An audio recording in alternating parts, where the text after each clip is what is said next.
What's up, Sneaky Nation? Sneaky P here, back with all the news after week number 2 in year 4 of our Columbus Aviators franchise, where the Aviators picked up a 35-21 victory over the New England Patriots, continuing our hot start to the season. And next up, we have a team that we already beat in week 1, the Jacksonville Jaguars. They are 0-2, not off to a good start for them. And we're actually going to have home field advantage for this game, so all signs point to another Aviator win. Of course, any given Sunday, things can change. But right now, you got to feel pretty comfortable with what the Aviators have been able to do so far this season.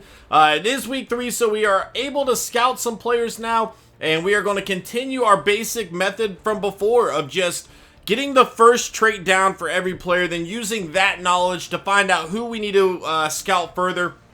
Josh Quarles, a defensive tackle out of Florida, so far is projected the #1 overall pick. Then you have Cameron Means, a 6'4" wide receiver from LSU. Let's go ahead and just do this. I'm going to go down this list really quick, and then maybe we can kind of look at some of these players. I know it's early on, and the chances of us having a top pick are not very likely. I feel pretty comfortable with what our team is doing right now. But it's still interesting to see. You never know what could change throughout the course of a season. Some of these guys might slip and fall down the draft a little bit, and others might get injured. You never really know. And something could happen with the Aviators. You know, Mariota has had plenty of injuries for us to at least be mildly concerned about that as we progress throughout the season. But here we go. Can I get one more down? There we go. All right, so let's go to Scouted really quick. And this is not looking like a good draft early on. I only see one B+ trait here in the top 7. And that is not a good indicator of things. Left outside linebacker with A- pursuit. That could be a guy to keep an eye on. I see a lot of Bs, which is fine. But really in those top picks, you want to see a lot of B+ skills at least somewhere. And we're not really seeing that here outside of linebackers and cornerbacks. It looks to be a pretty solid class. A few offensive linemen here.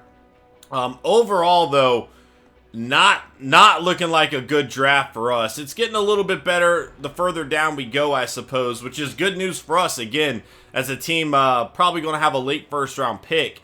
Overall, though, really not too thrilled with this draft class. If the #1 player overall doesn't have a B+ trait, it's probably not going to be a solid one. In fact, he doesn't even have a B trait.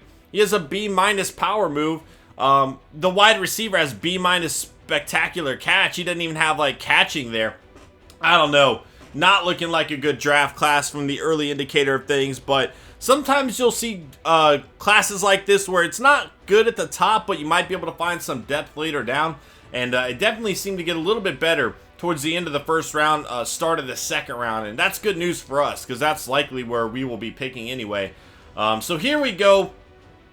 Week number 2, Matt Ryan, 31-41, 419 yards, 5 passing touchdowns for him. Brian Orakpo, the former Aviator, 14 tackles and 2 sacks. His former teammate on the opposite side there, Derek Morgan, 5 tackles, 2 sacks, and 3 fumbles forced for him. And then Andrew Luck, 28 of 50, 381 yards, 3 passing touchdowns, and a rushing touchdown as well. So Andrew Luck getting it done there. Something he's failed to do consistently throughout this series. But, you know, we got to look at that Brian Orakpo trade again, because our linebacking core is not quite as good as it was with him there. You know, he was a player that we could kind of rely on. Let's go ahead and look at our defense here now. We have Avery Williamson still leading our team in tackles. Going down the list now, we have Tyler McElroy playing over at right outside linebacker, which is where he would have been, Orakpo would have been. And he's not quite giving us the same amount of pressure that Orakpo did. Now, he's still having a pretty solid season, as you see, 3 tackles, 4 loss. I don't know. And then we have Justin Brown, who is starting where McElroy was last year.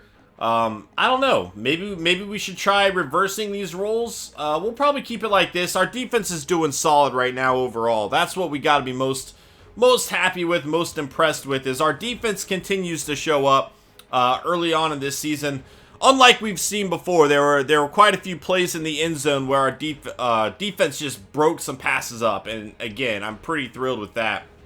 So overall, got to be okay with what's going on with the Aviators right now. Running the ball we've not had the same success. Now, Sankey only had 1 touchdown in the regular season last year. He's already gotten 2 now. Only 4.2 yards a carry. Not bad, but quite a bit lower than what we've grown accustomed to seeing from him. Tavon Austin, on the other hand, getting 5.3 yards a carry. A lot of people are telling me to start Tavon Austin, but he's not built to be an every down back, guys. I plan on using him quite a lot. As you see, we've done pretty well utilizing him in our offense so far, but he's just not built to be an every down back. And I don't want to force him into that role either. So I'm pretty happy with what he's been giving us, though. Curtis Harden, we need to find a way to get him into the end zone again. 9 catches, 107 yards. I'd like to utilize him a little more.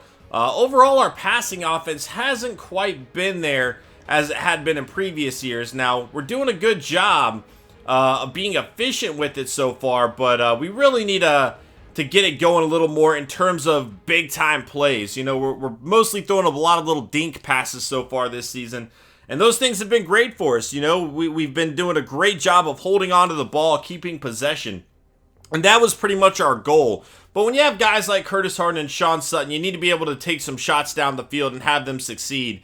And Harden's rookie year, we were able to do that frequently with him. Last year, every time we tried taking a shot down the field with him, it didn't really result in the way we were hoping it would.